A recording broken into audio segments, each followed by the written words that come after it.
Maqaa Abbaa, kan Ilmaa, kan Hafuura Qulqulluu, Waaqa tokkoo. Ameen. Maatiiwwan Waaqayyoo, ijoollee dubroo Maariyaamii, hanga fannootti kan nu jaallatee maqaa Gooftaa keenyaaf Fayyisaa keenyaa Yesuus Kiristoosiin nagaan isin gaafadhaa. Akkam jirtuu? Nageenya eegumsaa fi dhiifama isaa nuuf baay'isee hanga sa'aatii kanaatti kan nu ga'e Waaqayyo Abbaa keenyaaf galanni fi ulfinni guddaan isaaf haa ta'u. Kennaa fannoo jalaa haadha hunduma keenyaa kan taate deessuu Gooftaa keenyaa akkasumas jireenyaa fi qabsuura isaaniitiin uumaa isaanii kan gammachiisan Waaqayyoos kan isaan kabajee qulqulloota hundumaatiif akka kennaa isaaniitti galanni fi ulfinni guddaan isaaniif haa ta'u. Egaan oduu duukaa bu'oota Gooftaa keenya Yesuus Kiristoos jalqabne kutaawwan darban keessatti seenaa qulqulluu Pheexirosiif qulqulluu Indiriyaas hanga wareegamummaa isaaniitti ilaaluun keenya ni beekama. Har'a immoo akka fedha Waaqayyootti seenaa qulqulluu Yaa'Iqob obboleessa qulqulluu Yohaannis dhaggeeffannaa kallattiimaan gara barreeffamaatti.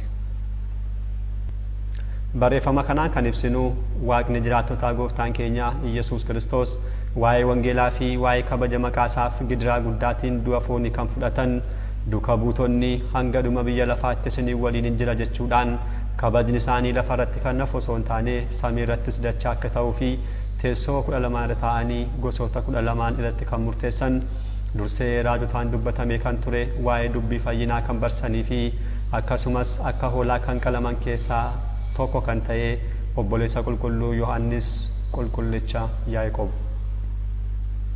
Seenaa mana kiristaanaa keenyaarraas ta'e kitaaba qulqulluu keenyarraa akkuma arginu qulqulloonni muraasni maqaa Yaa'Iqob jedhamuun waamamanii jiru. Keessumattuu gara fuulduraatti kan ilaallu duuka buutonni maqaa wal fakkaatuun waamaman jiraatanis seenaa qulqulluu kanaa waliin akka wal nu jalaa hin dhooneef Yaa'Iqob jedhamanii kan waamaman.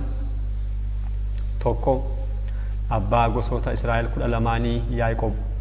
Inni kun baay'inaan maqaansaa kakuu moofaa keessatti kan ibsamee ilma Yisihaaq boodarrammoo maqaansaa Israa'el kan jedhamedha. Lammaffaa duuka bu'aa qulqulluu Yaa'Iqob ilma Ilfiyoos yookiin ilma Qeleyoophaa. Duuka bu'oota 12 keessaa tokko yommuu ta'u kitaaba qulqulluu irratti Yaa'Iqob ilma Ilfiyoos Yaa'Iqob isa xiqqoo jedhamee waamameera. Sadaffaa Yaa'Iqob ilma Zebdiyos. Kitaaba qulqulluu irratti Yaa'Iqob isa guddaa kan jedhame obboleessa qulqulluu Yohaannisidha. Afur Yaa'Iqob ilma jaarsicha Yoosef.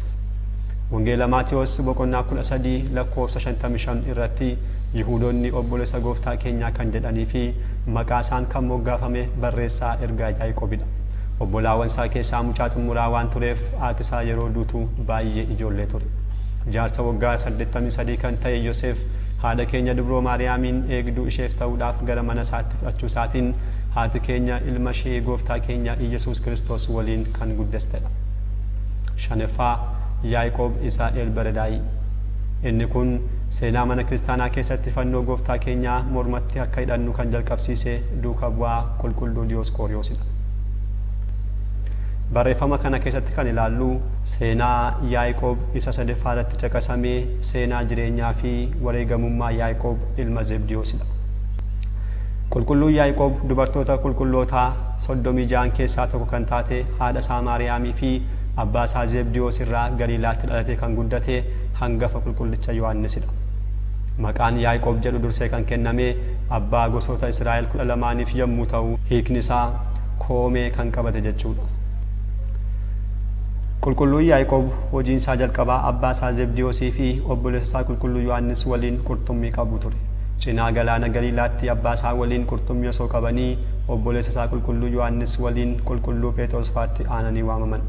Battaluma sana abbaa isaanii fi kiyyoo isaanii dhiisanii Gooftaa keenya waliin ta'an. Qulqulluun kun tarreeffama maqaa duuka bu'ootaa keessatti warreen duraa waliin kan ramadamudha. Gooftaan keenya Yesuus Kiristoos icciitii waaqummaa isaa tulluu Taaboor irratti mana Iyyaa'irosittis raajiiwwanii fi icciitii kadhannaa Geetsemaaneetti yeroo isaaniif ibsu qulqulluu Yaa'Iqob isaan waliin ture. Duuka buutonni Gooftaa keenyaa uumaan isaanii gara samiitti erga ol ba'een booda bakka adda addaatti tajaajila akkuma turan qulqulluu Yaa'Iqob geggeessaa mana kiristaanaa Yerusaalem keessatti hundeeffamtee ta'uun akkasumas Eesiyaa keessa tajaajilaa ture. Eesiyaa keessa erga barsiisee booda dhiifamni kan ittiin argamte wangeela Gooftaa keenyaa barsiisuuf gara ijoollee Israa'el warra battanamanitti deebi'e. Jarri kunis waaqa tokko osoo hin taane xaa'otii bakka adda addaatti hundeessanii kan isaaf jilbeenfatan turan. Aangoo Qeesaar jalatti kan muudame Pheexiros mootummaa isaa jajjabeeffachuudhaaf jecha uummattoonni gibira guddaa akka kaffalan ajajee ture. Qulqulluu Yaa'Iqob afaan gosoota Israa'el 12 irratti dabalataan afaan bineensotaa iyyuu kan danda'u waan tureef yeroo gara biyya isaanii deemetti afaan isaaniin isaan barsiise. Tokkummaa fi sadummaa Waaqayyoo hojii fayyisummaa gooftaa keenyaan raawwatametti amanan. Sagalee isaa dhaga'anii dafanii amanuu isaanitti baay'ee gammadee maqaa Abbaa, Ilmaa, Hafuura Qulqulluutiin isaan cuubee mana kiristaanaa isaaniif ijaarsise. Ammas kan hin barnee fi eenyumtuu kan hin fudhanne qabeenya samiirraa akka horataniif qabeenya isaaniirraa dadhabootaaf akkasumas mana Waaqayyoof akka kennan isaan taasise. Kana booda jarri kun beelladoota isaanii keessaa kan dura dhalatu akkasumas midhaan isaaniirraas mana Waaqayyoodhaaf kurnoo kaffaluu jalqaban. Qulqulluu Yaa'Iqob bara tajaajila isaa keessatti qaalluuwwan ciccimoo jedhaman 2 amansiiseera. Kunis akkana ture.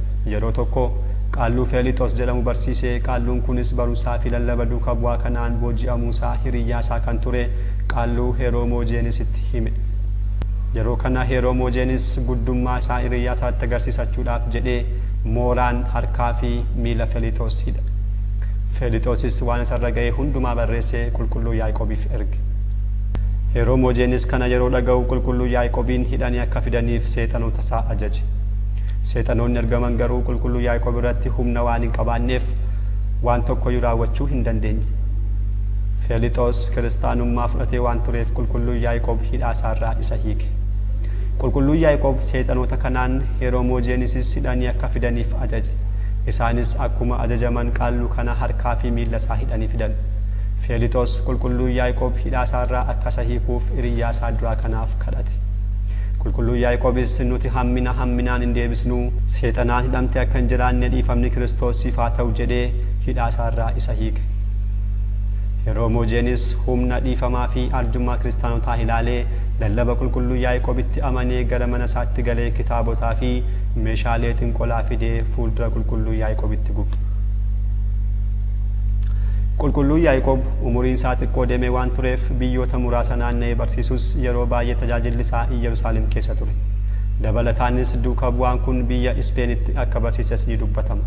Haa ta'u malee barumsii fi lallabni kiristaanummaa isaa Yihuudoota biratti akka yakkaatti ilaalamaa deeme. Qulqulluu Yaa'Iqob saboota amantaa xaa'otiirraa gara kiristaanummaatti yeroo deebisu mana kiristaanaa isaaniif ijaaree mana Waaqayyoof qabeenya isaaniirraa akka kennan taasisaa waan tureef hojiin isaa kun Heroodis Agriiphaa biratti dhagahame. Yeroo kana baay'ee aaree loltoota isaa erguun waamsisee uummanni qabeenya isaanii hiyyeessotaa fi mana kiristaanaaf akka kennan kan taasise sidhii jedhee gaafate. Qulqulluu Yaa'Iqob eeyyeen ana jedhee deebiseef. Yeroo kana baay'ee aaree warreen hin amanne gammachiisuuf jecha eebila 17 bara 44 ofii isaatii billaadhaan morma qulqulluu kanaarraa kutee wareegamummaa kenneef. Reeffa isaa kiristaanonni fuudhanii kafananii mana kiristaanaa keessatti awwaalan. Qulqulluu Yaa'Iqob wareegamummaa kan fudhate magaalaa Yerusaalemitti yommuu ta'u duuka bu'oota keessaa yeroo jalqabaadhaaf gonfoo wareegamummaa kan argatee fi wareegamummaan isaa kitaaba qulqulluutti kan barreeffame duuka bu'aa tokkicha. Wareegamummaa duuka bu'aa kanaan booda obboleessa gooftaa keenyaa kan jedhame Simi'oon bakka isaa bu'ee tajaajilaa ture. Ajjeefamuu duuka bu'aa kanaan godaansi jalqabullee du'a Heroodis Agriiphaan garuu dhaabbachuu danda'eera. Walumaa galatti qulqulloota abbootii keenya jireenya isaanii guutuu mana kiristaanaaf dabarsanii kan kennan, mana kiristaanaa dhiiga Kiristoosiin hundoofte lafee isaaniin kan jabeessan, manni kiristaanaa keenya yaadannoo isaanii kan taasistu yoo ta'u, eebila 17 waggaa waggaatiin yaadannoo duuka buuticha qulqulluu Yaa'Iqob sirnoota adda addaatiin ni yaadatti. Kadhannaa fi eebbi qulqulluu kanaa hunduma keenya irra haa bulu jechaa kutaa 4ffaa kanumaan xumurameera. Kutaa 5ffaa seenaa qulqulluu Yohaannis qabannee hanga deebinutti nagaa Waaqayyootiin turtii gaarii. Galanni Waaqayyoof.